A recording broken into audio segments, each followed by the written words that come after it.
If you've yet to watch my video on part 1, best that you start there, and when considering the question over whether there has been any improvement, at least with the unintentional comedy of part 1 reminiscent of so many bad movies, the question lingers whether part 2 somehow turned over a new leaf.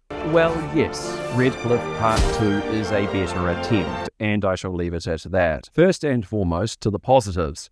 Unlike what would soon follow, and which might be one of the most enjoyable and fulfilling series I've ever experienced, an absolute epic binge with so many twists and turns, there's at least something with John Woo's Part 2, and that I can still appreciate. He offers a different take with this version's Xiaoyu than the series Three Kingdoms of 2010. While the series embellishes the history of Zhuge Liang, reminiscent of the novel, rendering him a deity of wisdom and perfection. With Zhou Yu, he's depicted as an equal, and where the pair develop a genuine friendship, rather than a rivalry, a clash of wills and wits as showcased in the series and in the novel.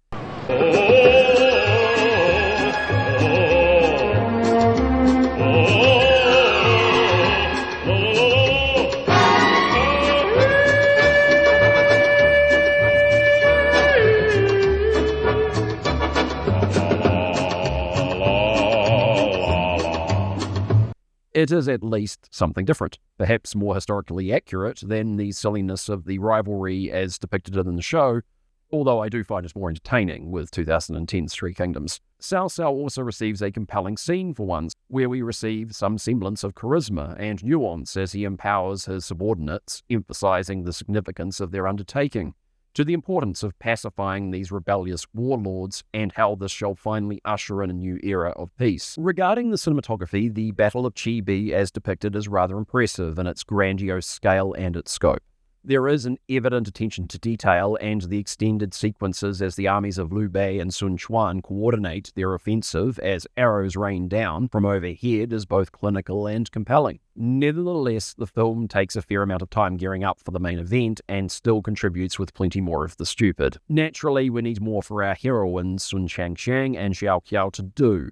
With the source material with the history, unless one were to specifically focus upon the story of Dao Chan, the participation of the fairer sex was typically subdued, and as one would expect with stories of war and upon the field of battle. Here John Woo seeks to rectify this, to provide more of something, to have Sun Changxiang infiltrate Cao Cao's army, for instance, to befriend a soldier talented in the art of Kyuju, a likeable and humble character who most certainly won't die for both the drama and the feels, and where she shall return to Wu with a map literally on her person, and that presents all these vital strategic points which the brilliant Zhou Yu and Zhuge Liang can now exploit. The more asinine tale would be to have Xiao Qiao abandon Wu, intent upon meeting with Cao Cao, and to plead with the warlord to leave Wu in peace. After all, she is supposedly who Cao Cao so desired, the principal reason behind his desire for the Southland, think Helen of Troy. But alas, no, Cao Cao shall not be reasoned with, unless distracted for a time while the wind blows and for a nice cup of tea. Unfortunately, John Woo did not receive the memo that more subtle representations of smaller players can prove significantly more effective. I couldn't help but think upon the depiction of Dao Chan in 2010's Three Kingdoms, to her cunning manipulation of both Lu Bu and Dong Shuo, in her efforts to save the Han dynasty.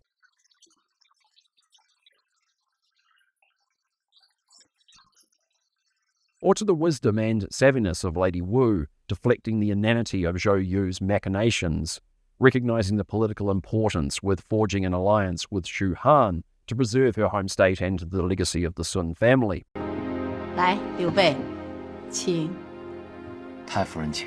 We do get an interesting rendition that doesn't stray all that far from the Romance of the Three Kingdoms by Luo Guanshong to the contest between Zhou Yu and Zhuge Liang, where Zhou Yu must concoct of a deception to manipulate a former friend and spy through the forging of a letter, and to have Cao Cao execute as only capable naval commanders in Sai Mao and Zhang Yun. Zhuge Liang's end of the bargain is to procure 100,000 arrows within 3 days. He does this using a combination of fog and straw-covered boats. This plot point perhaps contributes to the best segment of the film. It was a fun experience to see these unique deceptions and from the novel come to life on the big screen, and this is what becomes most frustrating about Redcliffe's Part 2. Just when you think the winds have changed, that John Woo has discovered a new form of momentum, has discarded of his flowery and contrived inclinations, and might follow more than the semblance of a mere outline from the source material, he just can't help himself. It's the classic analogy of 1 step forward and 2 steps back. To follow on from the mostly satisfying battle sequence with one guy launching fireboats at Cao Cao's fleet, we then continue with Zhou Yu leading the charge, Gunjing having fallen within one final effort, and to then have the sworn brothers of Liu Bei conveniently reappear.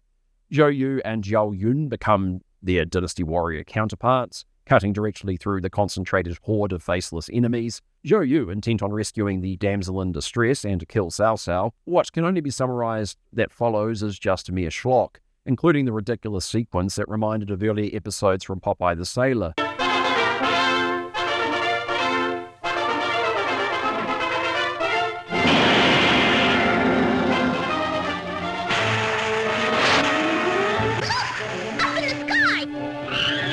It's an eagle. It's a rocket!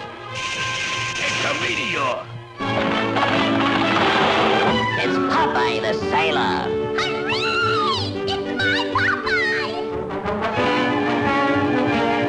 With all the goofiness now in the can, how does Wu then proceed to wrap things up, and again with Cao Cao now surrounded by the foe? Well, unlike the clever nature how, and to sound again like a broken record, the 2010 series Three Kingdoms handled Cao Cao's defeat, where both Zhou Yu and Zhuge Liang independently strategize, seeking their opposing side of the alliance to inflict the killing blow. To face the future consequences of the Cao family still alive.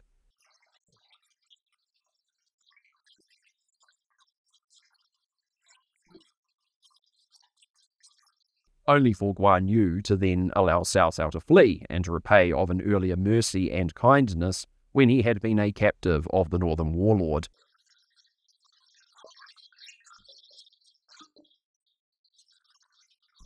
Well, with John Woo's Red Cliff Part 2, 2009, and in a way that seems to riff off Robin Williams' Pan, showing mercy to Hoffman's Captain Hook. Let's go home.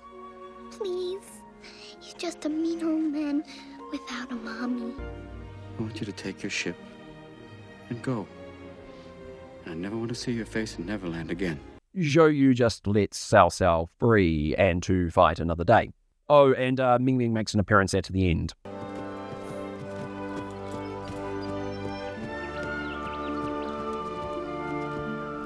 Mama. For all its hype and its spectacle, John Woo's Red Cliff was a huge missed opportunity. Some say that the extended edition is much better than the shorter version originally released in the West, but I have talked about the longer version here, and it served as a right chore to get through. I just can't recommend one to revisit this nonsense, and certainly when presented with more favourable choices. Where Red Cliff lacked, I genuinely believe that 2010's Three Kingdoms more than made up for it. Sorry John, this one fell well short of my expectations. And while Part 2 did improve on the woefully underwhelming Part 1, this second outing still left a lot to be desired.